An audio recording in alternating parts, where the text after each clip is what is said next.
Good morning. You're watching DeProgram with Ted Rall and Jamarl Thomas. It is Wednesday, May 6th, 2026. Thank you so much for joining us. Good morning, JT. And we have... What's going on, my man? How you doing this morning? I'm doing okay. So obviously a lot of war talk to get into. There's some really funny stories going on with the U.S.-Israeli attack on Iran. Axios is reporting that the U.S. and Iran are close to an agreement on a 14-point memorandum of understanding. In other words, a deal sheet. So it's so Trumpian. There were some special elections yesterday in Indiana, Ohio, and Michigan. We'll talk about those results. It's kind of a mixed bag. Democrats have reason to be happy. Trump has reason to be happy. The Republican Party doesn't really have reason to be happy.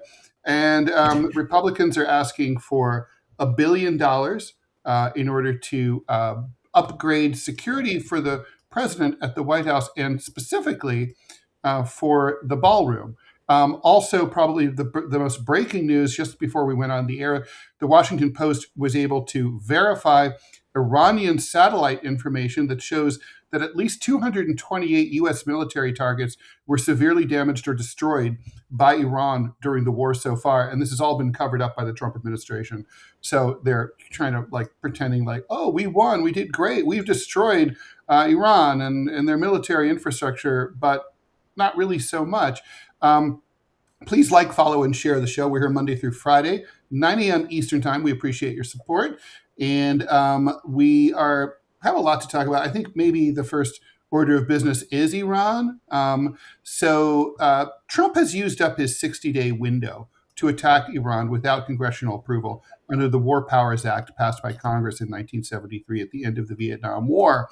So with that over, Secretary Marco Rubio went out yesterday before the cameras, trotted out, and this has to be an uncomfortable feeling for the Secretary of State. He has to go out there and tell the press, well, actually, the war is over. Operation Epic Fury, as the Israeli-U.S. attack on Iran was called, is over. It's finished. Of course, we won bigly. And now we have Operation Freedom, which is the task of escorting neutral, quote unquote, neutral vessels in and out of the Strait of Hormuz, mostly out. But that Operation Freedom is on hold because, basically no one wants to avail themselves of this service that the United States is providing because they're scared of having their ships blown up by the Iranians. And to put a fine point on it, the Iranians have been attacking both those ships as well as their U.S. Escort warships. So my question for you, and we'll start with this, is, JT, is the United States planning to wage all of its future wars in 60-day increments so that it doesn't have to go to Congress to get approval? Well, Marco Rubio came out and said he believes that the War Powers resolution is unconstitutional. The president should be able to wage war as much as he wants, right, without getting congressional approval. Because the reality of it is, the president waging war should be against the law. Meaning, if you have a constitution and the constitution says the president needs to get, meaning there needs to be a declaration of war, Congress has purse strings, then you would think there needs to be a declaration of war.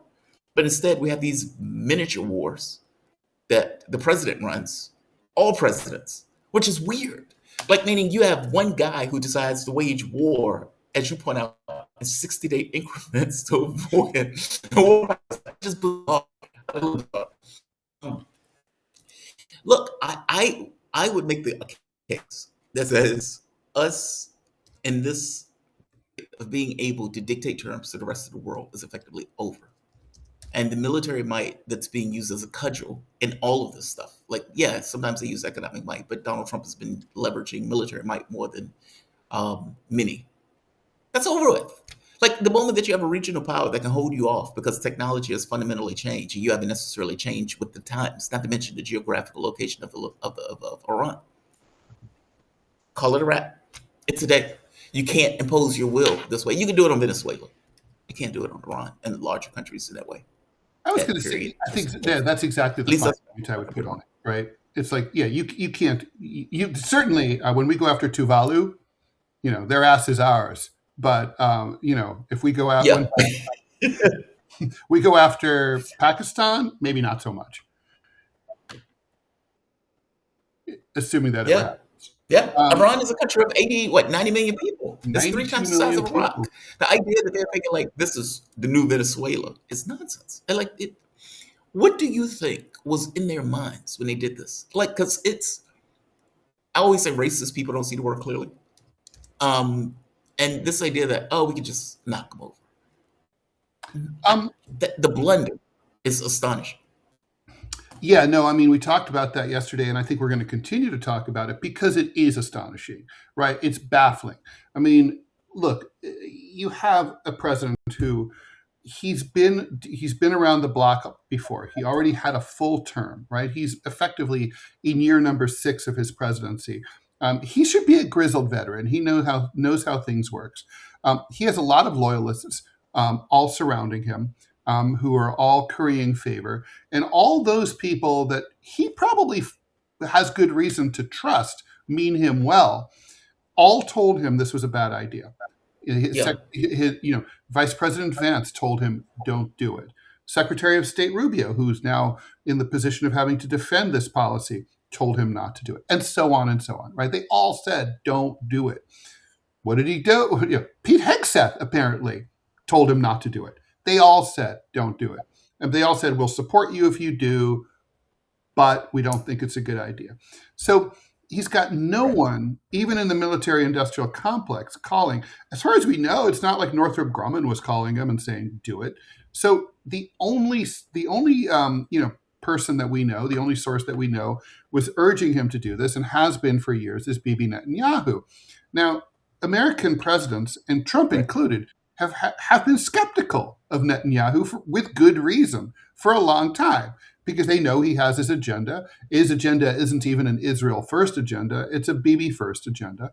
And especially he saw that Donald Trump won the presidency in 2024 in large part because the Gaza war waged by Israel with U.S. complicity was so wildly unpopular.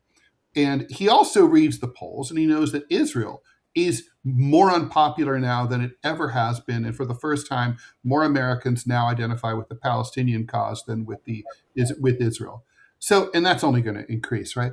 So with all that, from the polling standpoint, from the geopolitical aspect, from the fact that you're getting advice to not do this from your cabinet, and you ignore all that, you decide to go it alone. And I mean, it's baffling. And by the way, I don't know if you saw, you were on the air this morning, but Marco Rubio is now asking the UN to lead the effort against Iran. And I'm like, okay, so wait a minute. You decided you were going to go it alone. We weren't even going to bring in our NATO allies. We're like, we don't need you. Fuck you. We're on our own. We could take on the terrors, the terrorists of Tehran ourselves. And then it's like, okay, go with God, right? Go. And so we go, we get our asses kicked. 228 plus targets destroyed. The Iranians are laughing their asses out at us. And they're missing some school kids, and that's sad. But they've won. And now we come to the UN and say, this really ought to be an international effort. And, the global community has a interest. Are they fucking kidding? That was my monologue this morning. That was my monologue. You just gave my monologue, right? All right, I didn't watch it. I watched that speech. With my mother. Because Rubio was making statements like, it is outrageous that they're attacking ships, attacking commercial vessels, and then they've taken the Strait of Hormuz. We just need the United Nations to come in and say this is a foul, that they shouldn't be able to do this. And it's like, dude, you were murdering fishermen in Venezuela. Are you serious right now? I watched that speech thinking to myself, the level of mendacity would crush the spine of a normal man. And Rubio gets up there and gives this radically hypocritical speech that is breathtaking. Even for Rubio, that speech is breathtaking. Oh, I can't believe Iran is doing this. This is outrageous. What is the point of the UN if the UN is not going to come in behind us in order to help us with this particular issue? How is the UN just sitting here as Iran attacked vessels? You attacked a country. And as you point out, You didn't consult with anybody. You and Israel got in a room and said, hey, Syria's down, the door is open, let's do it. And they had more, let's say, they were more robust and punching you in the nose than you imagine. And as you pointed out, all of those military bases that were hit in the Trump administration was lying like, yeah, we had 3 casualties. Really? They opened a can of whip ass on like 7 countries within 24 hours. And over the course of a prolonged time period of weeks, you've had like 17 aircraft. You got bombed by an F-5, a Cold War airplane. And you're like, yeah, we got them beat. We destroyed their Navy. We destroyed their Air Force. We destroyed everything. 100% like, air superiority. 100% destruction of their Navy. 100%. Really? Doesn't look like 100% to me. I mean, they claim that online, you can find the memes, we destroyed 100% of their Navy. Then how come you're still destroying their Navy? Yep. I mean, we're redestroying the Iranian stuff over and over. We're redestroying their nuclear dust, as Trump calls it. We're redestroying their nuclear facilities. We're redestroying their missile launchers. Man, I mean, these things just keep popping back up. It's like a vampire movie. Yep. And even worse, like war booty in this case. Like meaning the loser doesn't get war booty. And the reality of it is Iran is grabbing ass in regards to the Strait of Hormuz. Meaning they have left this war holding on to something that they didn't have before the war. And for all of the proclamations of Project Freedom and all this other nonsense, they're holding on to the strait. The U.S. can't do anything about it. And Iran is sitting there effectively holding their guns. I mean, meaning they are holding on, like this idea of dictating terms is off the table. It's ridiculous. It's completely ridiculous. You up for doing some questions? Absolutely. All right. Man-child, Marco Rubio is also going to talk to the Post to learn him about military and Christ. Oh, that's true. Man-child, thanks for the donation. Let's congratulate our mighty leader for spending a reasonable $50 billion and trampling the economy to begin to renegotiate the rotten JCPOA. Why can't we just all be grateful for this bargain? I think Man-child's point is really worth digging into, right? I mean, if Donald Trump if he wins, if he gets the best possible deal out of this, he ends up basically right back where he began before he started it, right? He ends up with something that looks exactly like the JCPOA that he blew up inexplicably without having anything to replace it back in 2018 in his first term.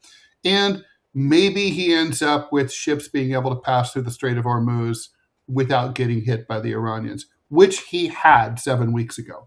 So basically, it's like he walked up to the big kid in the class, picked a fight, the kid beat him up, and now it's basically he has to go and like lick his bruises, lick his wounds, and just be. But basically, he goes right back to the point where he was before. No victory. I mean, that's what victory looks like at this point.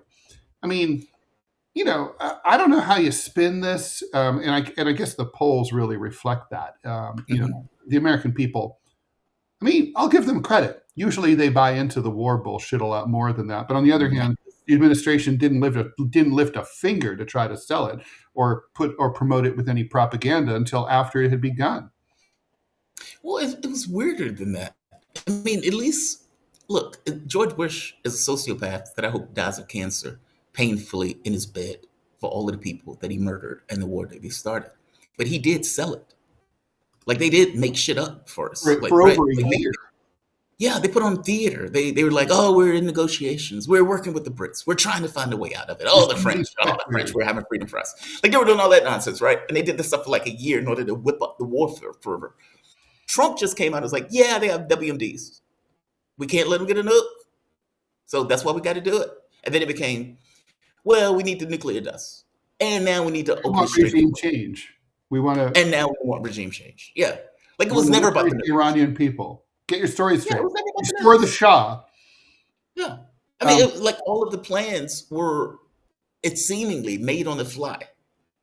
And as you point out, the American public just didn't accept it. His approval rating he is 40 points underwater on the economy. Yeah. That is astonishing. I didn't even think that was possible. It's going to get better. No. It's not. I mean, literally, New we're York in a state Post, now. If you own a car, if you're at three quarters full, it's probably a good idea to go get gas because it's top just it going to be off. more expensive tomorrow. Top it off. There's a report coming out of the New York Post. It says oil production won't return to normal until after the midterm elections, no matter when Iran ends the war Oh, or that's Iran war ends. yeah. Yeah, If we're lucky, if we're lucky. Meaning, if if it we're lucky. stops today, Right, which it it won't. still And we doesn't. need to get into that. Before we do, Raphael Lingut, thanks so much for the question. How did the Vietnam conflict last over 10 years and yet was never declared a war by Congress? So the answer to that is twofold. First of all, there was no War Powers Act until 1973. That was at the end of the Vietnam War. And number two, Vietnam was technically considered an international joint effort by the United Nations, right? We kind of forget that. We always, we Americans are always like, we fight every war alone. We don't give the Soviets credit for World War II. But the truth is, there were other combatants there. It was a UN police action like the Korean War. So that was the legal foundation for it. Let's talk about this deal because you mentioned it segues really well. Axios is reporting that the United States and Iran, I'll believe it when I see it, are close to an agreement. This is obviously looks to me like an attempt to manipulate securities and oil markets. I don't believe it either, but we'll see. On a one-page MOU, a memorandum of understanding. So for people who've ever worked in corporate America, a memo of understanding is basically a very short deal sheet that shows the basic points. And then all of that's going to be codified in a big, long, legalistic document to be figured out later. But basically, you just agree on the main points. Like if you're buying a house, like, hey, how much will the house cost? What will the interest rate be? How much will you put down? That kind of thing. So anyway, under this deal, the MOU would end the war and launch a 30-day negotiation period. I don't really see the point of that, but why not just like negotiate it now?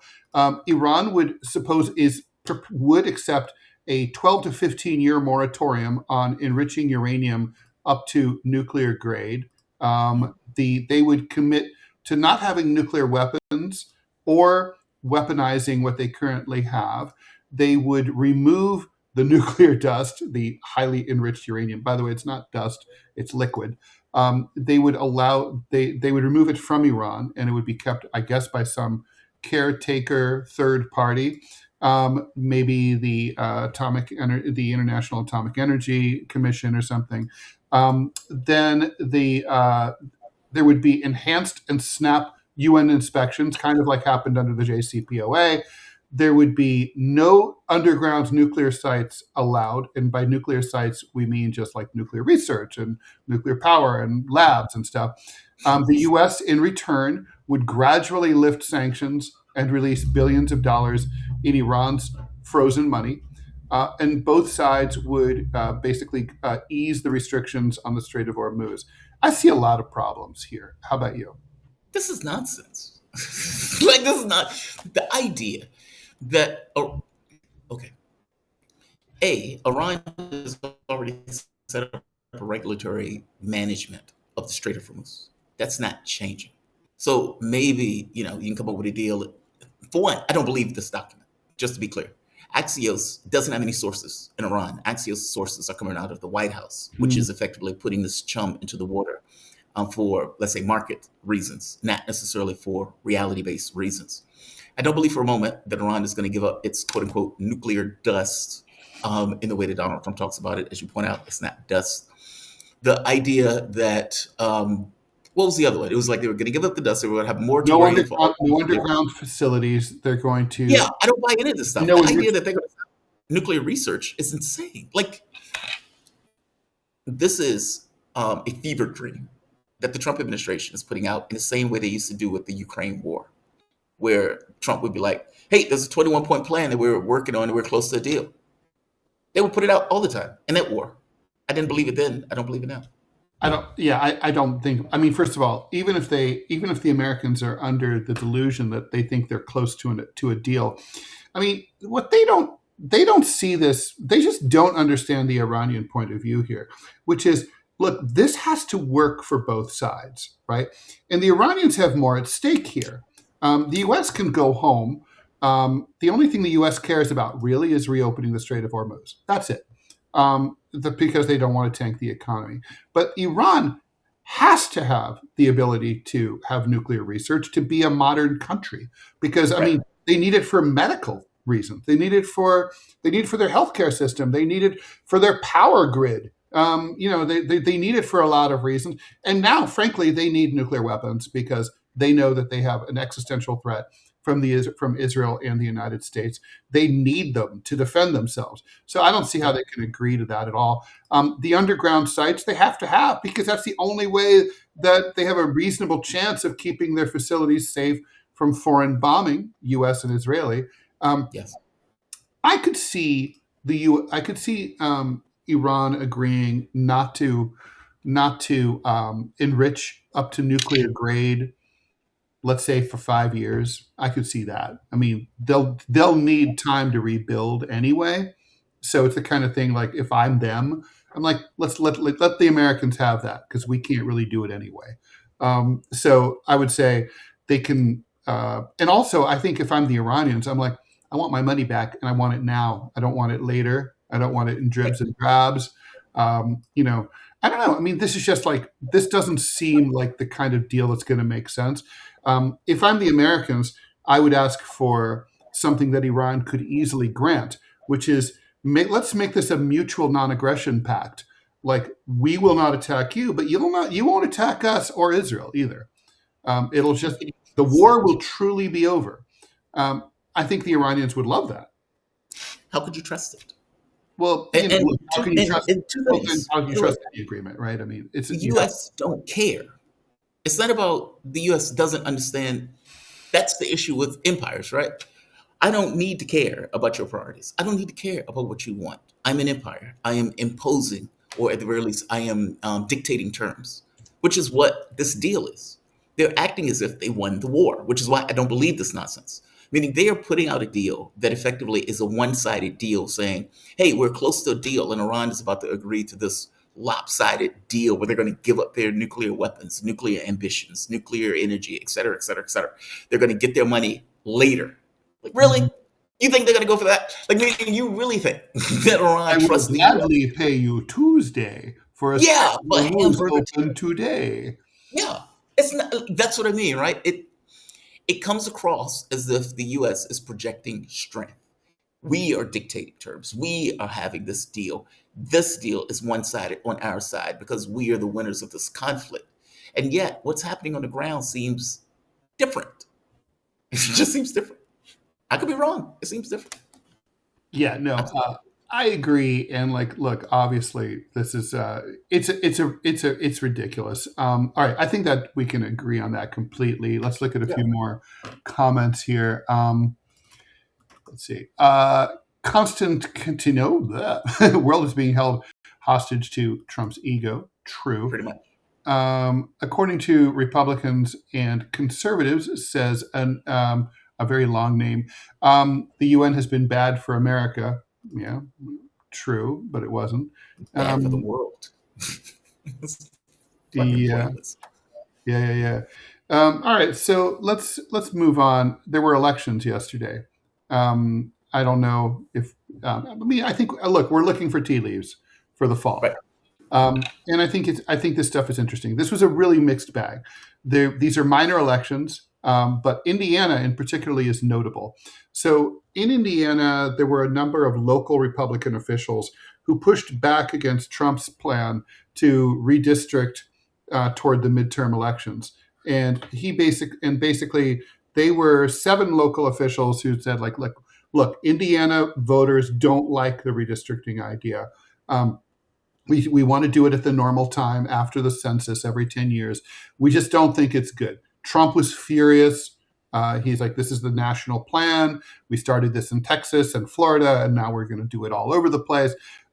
So he, to get even, threw some money in order to primary out these candidates. 5 out of 7 did indeed lose to Trump-backed candidates. So Trump can definitely claim their scalps in terms of the internecine battle within the Indiana GOP. And, I'm torn about that. On the one hand, good on the Indianans for being independent and for fighting back against Trump. But on the other hand, it sounds like the people of Indiana, they want they want their local officials to join in on this redistricting process, and to instead of convincing, having a representative democracy where politicians try to convince voters that they understand their problems and that they have solutions for them, that instead we're just going to redraw districts into victory in the midterm elections. And they like that plan. There was also, but otherwise, things went well in Ohio and Michigan for Democrats. And generally speaking, that's been a continuation of they outperformed expectations in Ohio. The candidate there won by 20 points, was expected to barely squeak by. So, I mean, I guess my fear as a left-leaning person is that Democrats are going to interpret this, as they always do when they win the midterms, as vindication for their policies and their approach. They love us. Look, we don't have to change a thing. And that's really just not accurate. Yeah, that was my concern. I mean, even in the very beginning when Donald Trump got in office, and you had Democrats like losing their mind, and I mean run of the mill, like just the regular population. And the plan seemed to be straightforward. Basically, let Trump be Trump, and we'll pick up the pieces after Trump F's it up. That is effectively what they're doing, meaning we don't have to change. We are perfectly virtuous. Trump is a monster. Trump is somehow unique in the political space. And they'll come back to us, and we will see that as a self-affirming, the situation or paradigm, as opposed to, both of you are hated. America hates both of you. They don't like either of you. It's the reason why they're slashing back and forth in the way they're slashing back and forth. And I think what you're saying is a democratic breakdown. There's a book called The End of, The End of Time, End of History. But basically, Francis Fukuyama. Well, it's the end of history, Fukuyama, but this guy is Peter. Oh, okay. Peter Thusen. I may be getting the name wrong, but it's like End of Time or End of History or something like that. But basically what he argues is that governments run for about 200 years before it gets to the point where there are so many elites, and those elites are incapable of change, meaning the political system gets so stick-to-itive, like it can't make adjustments, it can't be flexible, it can't accommodate the needs of the population. And you have so many elites that are in office that benefit from that particular system that don't want that system to change, so they don't change the system, which invariably ends up in some sort of governmental, or let's say constitutional breakdown, basically revolutions. Now, I find it to be super interesting about the redistricting. We've talked about this before, that a lot of the laws that are made with this idea of good faith. Well, you have a good faith basis of doing so we're not going to put in bad faith into the law. You should put in bad faith. Like, meaning if you have a situation where the person could say, hey, if we redistrict, we can gain an advantage in the political space beyond the voters putting us in, but screw with the space itself in order to get an advantage from the system itself.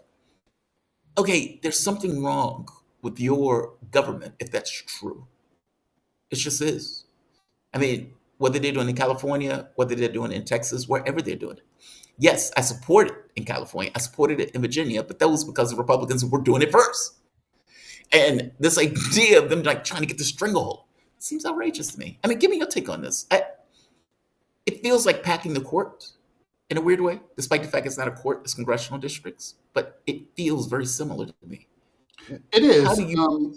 yeah, I mean, look, this is not...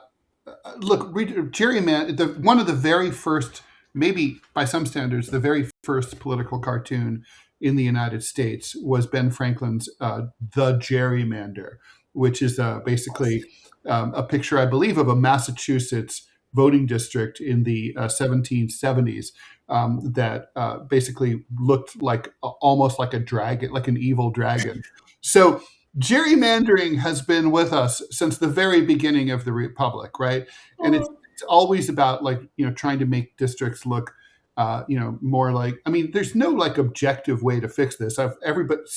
Much smarter people than me have thought about this for a long time. Like, how do you make it fair, right? I mean, there's kind of no inherent way to do it. I mean, in the district that I grew up in, the third district, congressional district in southwestern Ohio near Dayton, the district made sense. It was the county, and it was like it seemed to make sense, right? So there's Dayton right in the middle. Then there's the surrounding suburbs and donut, and then there's the rural farmland around it out in the hinterlands. And then you hit the next district in the county border, and that district looks kind of similar. But like most parts of the United States don't look like that. And, like in Manhattan, where I used to live on the Upper West Side, it would have made sense to have, say, the Upper West Side of Manhattan be a contiguous district, but it wasn't. It was a very strange district that ran down the side of like the beach of Western Manhattan, jumped across New York Harbor, and then incorporated like rusty parts of Brooklyn. And you're like, wait, what? So it makes no sense. I don't know how to solve that problem, but that problem was a problem that we only dealt with every 10 years. Under Donald Trump, it's a problem that we are going to be basically dealing with constantly. And it does feel like packing the courts. It basically feels like something you do when you lose faith in your ability to reach out to appeal to voters. Yes. And to convince them that you care about them. I mean, look, when people are this fall, American voters are going to vote Democratic. They're voting against the incumbents. They're sending a message that they're pissed off at the Republican incumbency, and they want them, like, because we don't have a parliamentary system. So the only reasonable way you can send a message is by voting for the party out of power. Then they become the party in power, and then we vote against them. And, Right. This is just the sick, twisted, gross system that we have that really blows. And it doesn't solve any of our problems. It doesn't even attempt to. This is why the system is doomed, because it's not only unresponsive to the American people. I don't think it can be responsive to the American people. It's not set up to be. It doesn't make it incentivizes this kind of gross behavior. Well, wars escalate, if that makes sense. Like the two political parties are effectively two warring armies, in a devolved sense. Meaning, if there was a civil war, ideally, Democrats and Republicans would be the two sides, right? Yeah. Wars tend to evolve, especially if you don't necessarily have an overriding point, overriding ideology. Like Dune, they used to always say that governments required religion associated with it because you needed some kind of guiding principle over top of the government apparatus and stuff, or in line with government apparatus, like an ideology, a guiding ideology.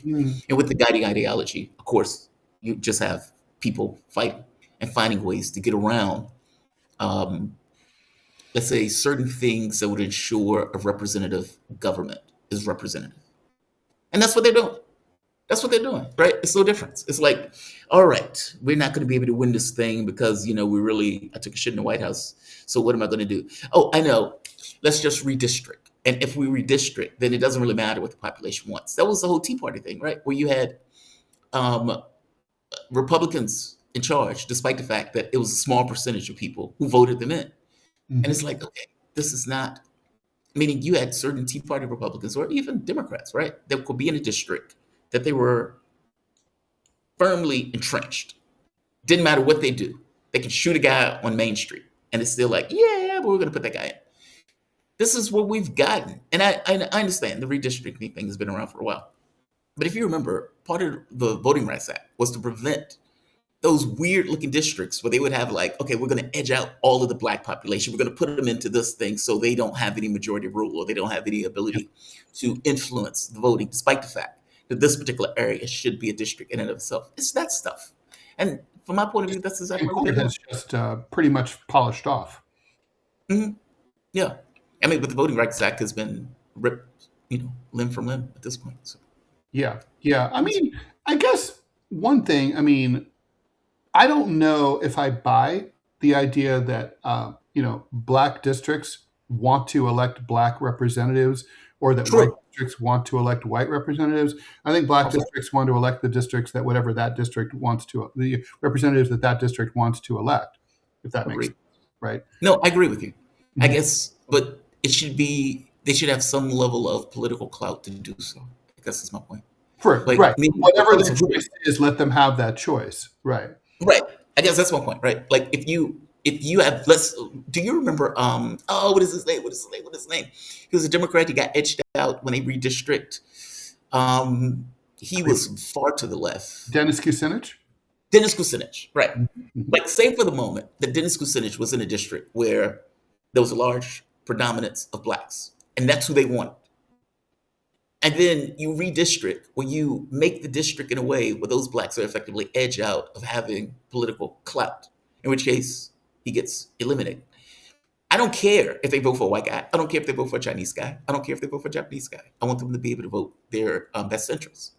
And some of the districts that were created specifically to edge out the capabilities of them being able to do so, 100%. which is what I think you with. There has to be a better way to do it, even if it's computer modeling. There has to be a better way to do this. Well, they definitely use computer models. I mean, the problem is like, what's the goal here? I mean, you would want there to be some kind of like Star Trekian computer model that chooses districts based on demographics, class, race, whatever. That sort of, I think you want a community to be able to have its representative, if that makes any sense, right? Like, Agreed. and communities look different depending on what part of the country you're looking at, right? I mean, clearly to me, Central Baltimore is a community. It's several communities. It's like, the Annapolis is a entirely different community. And those people, they should probably be represented. And, the sticky, obviously a computer makes it easier, but, the point is that there's no goodwill here at work. Yep. Let's do some comments here. Frank Friel, thanks so much for the $5. Negotiating with the United States is like trying to negotiate with a tiger. True. Yes. P.W. Walker, thanks for the $1. Democrats have been loosey with the football for so long they have no real base anymore, except for shit libs. Right. We should define shit libs. I mean, to me, a shit lib is just basically someone who votes Democratic no matter what, blue no matter who, and they don't care about the results or the policies. Right. Agreed. No, agreed. I mean, but to be honest, look, I find the Democratic Party to be a problem. I just do. A huge problem. It's where the left goes to die. Yes, but I think they're a bigger problem than Republicans. Because the reality of it is, if you had a credible left party, a populist party that represents. By the way, we need to talk about that because there's a proposal right now. The DSA, the Democratic Socialists of America, which is best known for people like Bernie Sanders and AOC. They just put out a missive yesterday. I don't know if you saw it online, basically saying we are calling to elect a presidential candidate in 2028. We are calling for an alliance of all the left, in other words, the left outside the Democratic Party, including but not limited to the DSA, to all come together and nominate a candidate and wait for it, Jamarl, run them inside the Democratic primaries. Oh, that's so aggravating. So aggravating. I feel like we've done this, right? Like, if you remember, I don't know if you ever watched TY. Some Jewish guy from Vermont tried this. He tried that. A lot of people tried that. Mm-hmm. If you remember when AOC got elected, AOC was like, we're going to primary some folks. I don't know if you remember this. Like when she was like, when she first get in, she's all, spry and she's like filled with confidence. I just took that Democrat out. We're going to primary some folks. We're going to do this. We're going to do that. We're going to wash those Democrats right out of our hair. Yep. And then became Mama Bear. Mm-hmm. Mama Bear. Oh, no, we're going to force the vote because, Pelosi is kind of against it. And we were told that we'd be able to get $15 an hour minimum wage under Joe Biden and blah, blah, blah, blah, blah. None of that came to pass. None of it. 25 it is. And they remorselessly cheated Sanders multiple times. So for them to be like, hey, we're going to board the ship. This is the whole TYT thing, right? We're going to board the ship. We're going to board the ship. How's that going? I mean, look, it's funny because I had, so in the summer of 2015, I sat down with Bernie Sanders in Bill Press's townhouse in Washington, D.C., and interviewed him for my book, Bernie, which is, frankly, really the only bio of Bernie Sanders. even now, which is kind of funny. Anyway, at the time, he was running 2% in the polls. And one of my very first questions to him was, why are you running inside the Democratic Party rather than as an independent like Ralph Nader? And his answer, and it's not a terrible answer, was the Democratic Party has the infrastructure, right? Like they're on the ballot in every state, they're in every county. If you can, that you can get media attention in a way that you can't get, that you're marginalized when you run outside of the Democratic Party. So it's about getting attention. And he's not wrong about those things. I accept that. I do accept that. But let's look at what happened. Basically, the Democratic Party treated him like an invading organism that had to be expelled. They did everything possible to fuck him. Stupid stuff like every candidate is supposed to get logs from the DNC of all the registered Democrats in the country, so that those parties can call them and reach out for donations. Well, but somehow they forgot to send them to Bernie's campaign. It's just shit like that, skullduggery. And the Hillary Clinton got the debate questions, right? Just stuff like that. And so I guess the whole point is, it's almost like you're not going to learn this lesson from 2024. I understand the difficulty of creating a third party and getting it on the ballot in all 50 states. But look, you do have the Green Party. It does exist. You could do that. You could create something new. But I don't think, frankly, I think this is more bullshit. The point is, you have to start, like Robbie says, on the local level. You've got to start with the dog catcher and the sanitation commissioner and city council, and build from the bottom. You don't just skip straight to the White House. Imagine if it worked. Imagine if it worked, right? It wouldn't work. Let's say somehow you could get you can't, but let's just say you get an independent candidate for president elected, right? President Jamarl Thomas. Okay, but the point is, President Jamarl Thomas has zero allies in Congress and literally never gets a bill passed. Not one. Not even to rename a post office. Nothing. That's the problem. You have to have a party. Yeah, I think it's worse than that, to be honest. I call it the esoteric other. That when somebody goes, let's say you're a voter, and you say, okay, I like Jill Stein. That's what the person says. I like Jill Stein. I like this random candidate. And you go to the polls and you think to yourself, but does this candidate have a chance of winning? Right. And then you think to yourself, no, and I don't want to waste my vote, so I'm going to vote for this random person that I don't particularly like that's part of a Democratic or Republican party. And that's what most people do. Yeah, the esoteric other, right? It's like, what will other people do? I'm a weirdo. I don't care that my vote is wasted, so I waste my vote. But like most people do what you did, what you're talking about. Right, they lump in. So even that's an issue, right? So Sanders is not wrong. I guess my thing, if I had a criticism of it, it became very clear that Sanders had a good chunk of like millions, like 10, 20, 30, 40, 50 million people that would like crawl on hot glass in the middle of an alien invasion to vote for Sanders. Well, they didn't want to vote. They didn't show up to the polls to vote for him, really.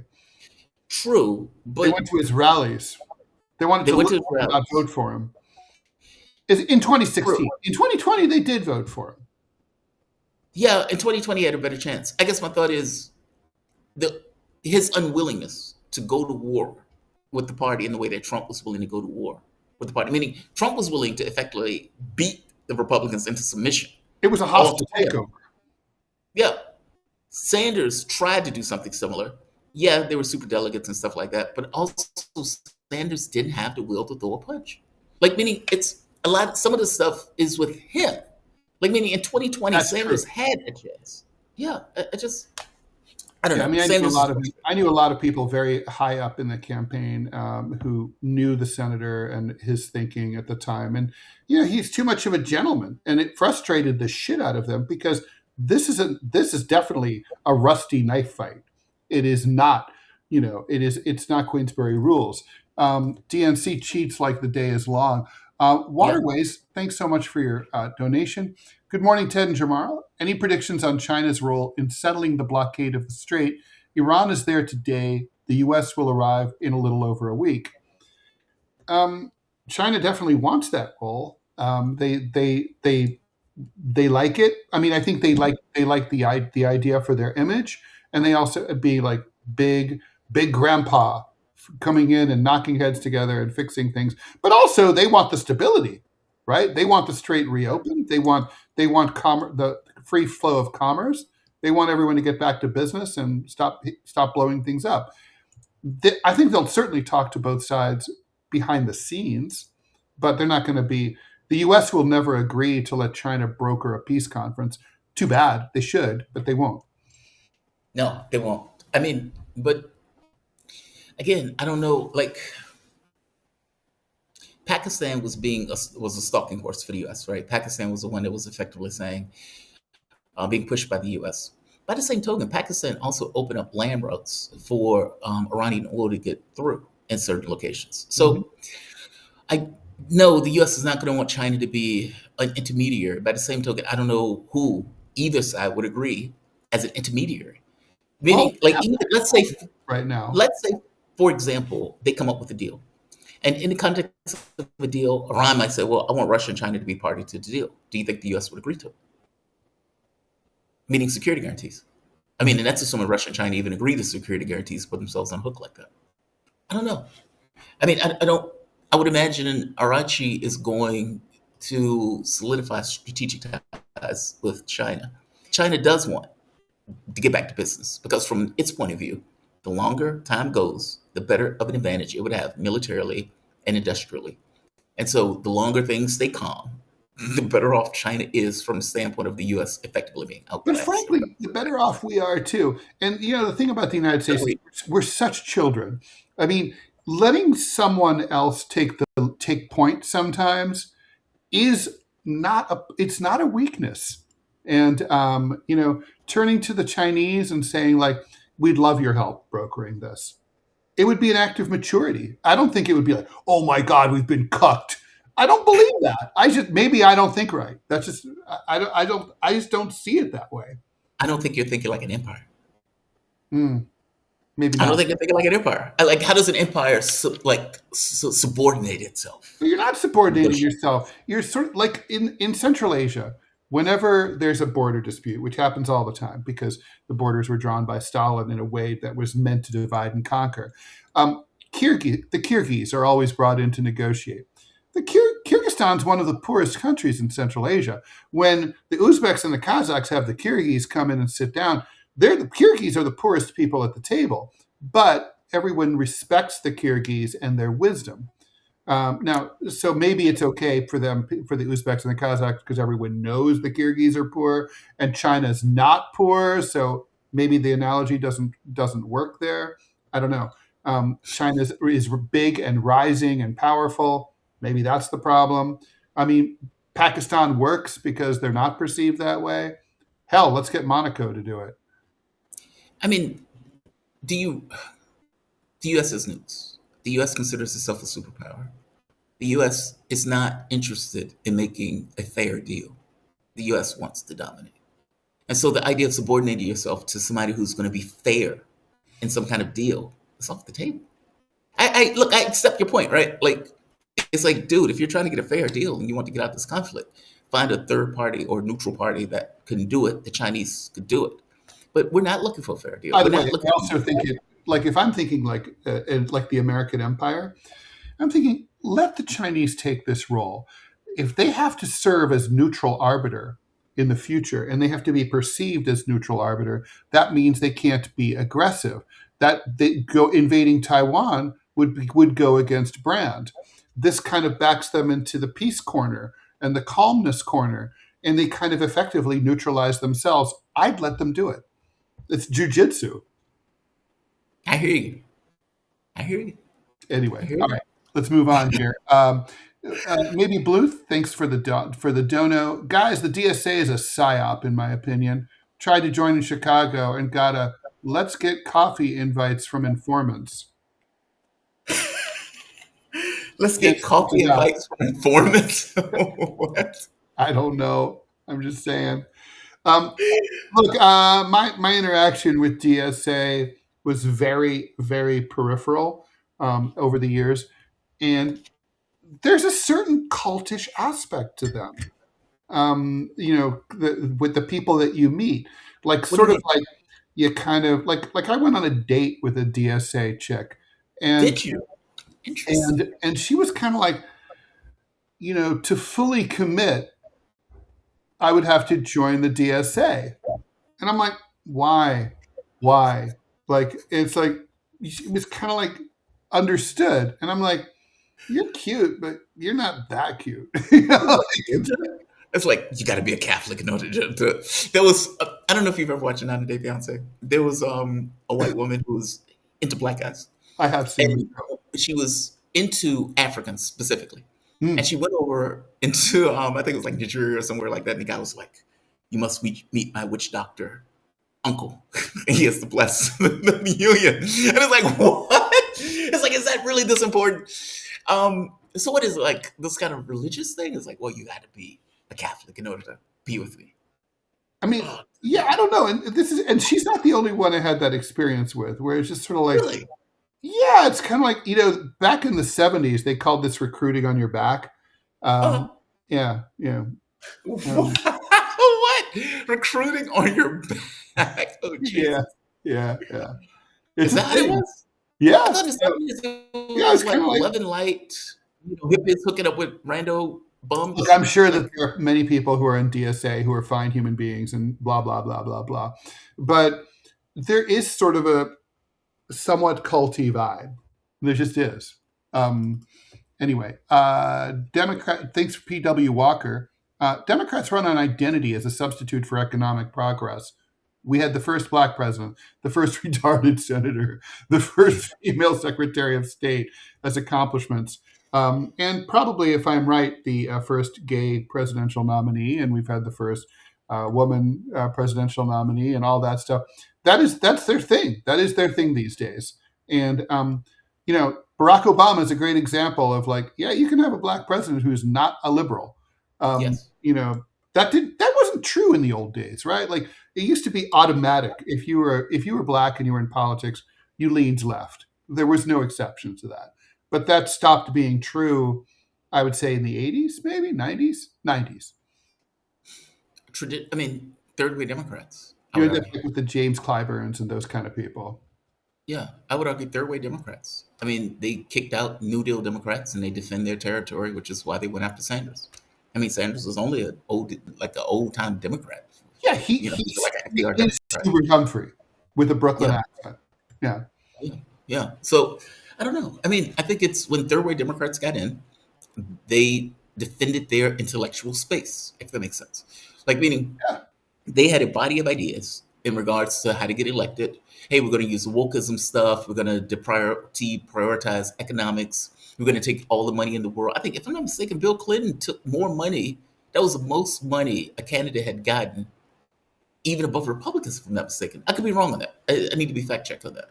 I But my think point that is, might be right. Yeah.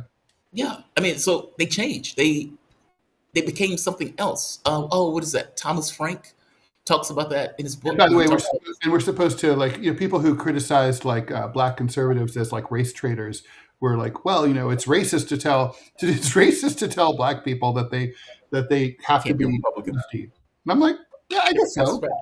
It's not incorrect to make that argument, but a lot of people still see, if they're not familiar, they're not following closely, they're like, oh, like he's black, he must be a lefty. It's like, Yeah. Or maybe. he must be a Democrat. Condi Rice, not so much. All right, let's do an ad here.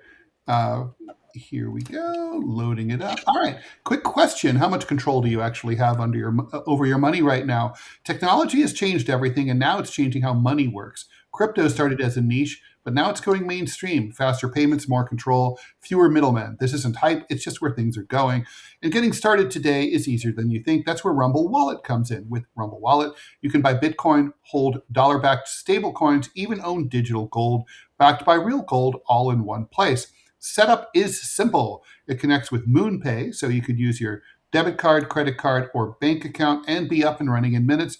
Start small, $10, $50, $100. It's not about the amount. It's about getting in early and understanding what's coming next. And once you're set up, you can even tip your favorite Rumble creators like us directly. So do this now. Scan the QR code or click the link in the description and download Rumble Wallet. From there, you can set up your wallet, tap buy, and you're in the game. Take control of your money. Get started with Rumble Wallet today. Let's see, a couple more questions. Maybe Blue, if you haven't mentioned quotes from What Is to Be Done, I'm not sure DSA is a great place to join if you haven't memorized quotes from What Is to Be Done. Yeah, Lenin.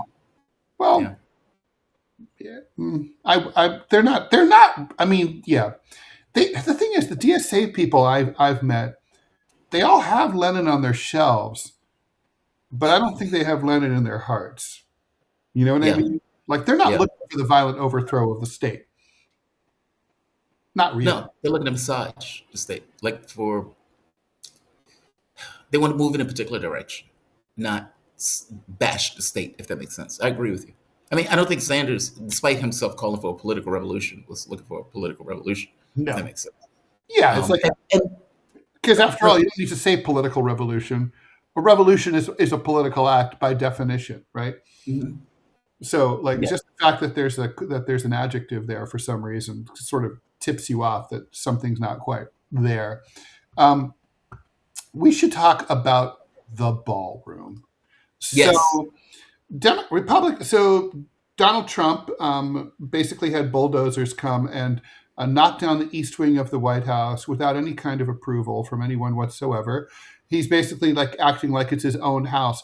Donald, you're only a tenant for 4 years, okay? Unless you're removed, then you'll be evicted earlier. But anyway, and then the idea, he said, I'm going to put up this big, beautiful ballroom that basically there's been all this controversy over, mainly because it was the original design was that it was going to be bigger than the White House itself, which a lot of people were not into. So now it's been brought down.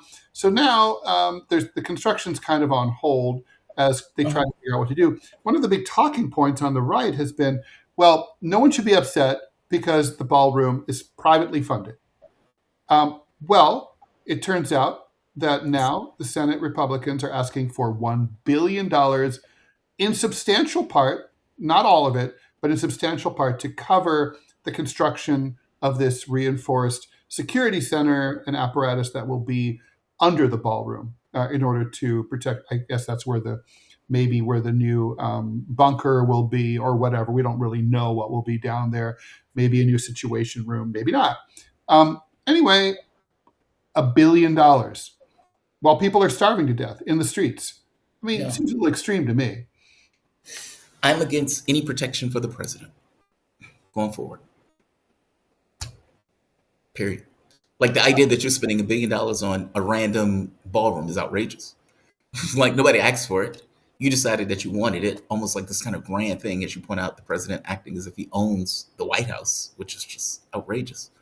And you're dropping $1 billion of American money on it while the economy is going into a tailspin. Yeah, it's tone deaf. Of my mind, they don't care. They just don't care.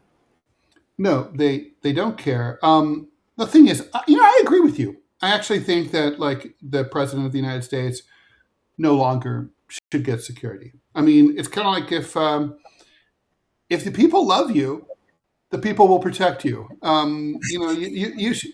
I mean, I don't have security. You don't have security. No one kills us. We're okay. It's like, also I'm not killing Gazans or Lebanese people. Maybe that's why no one's trying to shoot me. It's like, enough is enough, right? I mean, let's put it this way. If you need $1 billion or $500 million to protect one man's life, maybe we shouldn't have that one man. Right. Right. He has Secret Service. He doesn't need $1 billion bunker under a ballroom that nobody asked for. No. Just no. Why do Republicans think they can get away with this request without pissing off the American people to no end? And then we'll go. Yeah, I don't think somewhere along the way, they stopped caring, or they believe that the American public is disengaged. I don't know which one it is. It's bizarre. Anyway, all right. Well, so anyway, that does it for today's show. We'll be back at 12 noon in just 2 hours from now for the Wednesday 12 noon Eastern Time Q&A show with Jamarl and I. We'll be answering all your questions about anything you want, politics, personal stuff. We could still do my advice thing. JT and I will answer your relationship questions. Anything. I'm good at this.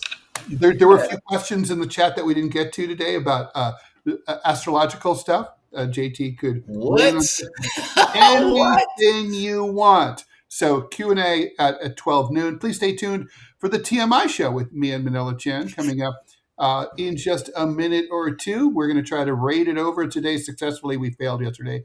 We apologize for that, but we'll do that today. Looks like it probably is going to work. And I think that does it. We are back tomorrow at 9 a.m. at the regular time. See you at 12 noon if you're so inclined. Bye, JT. See you at 12 noon. Have a good one, man. You too. Bye-bye.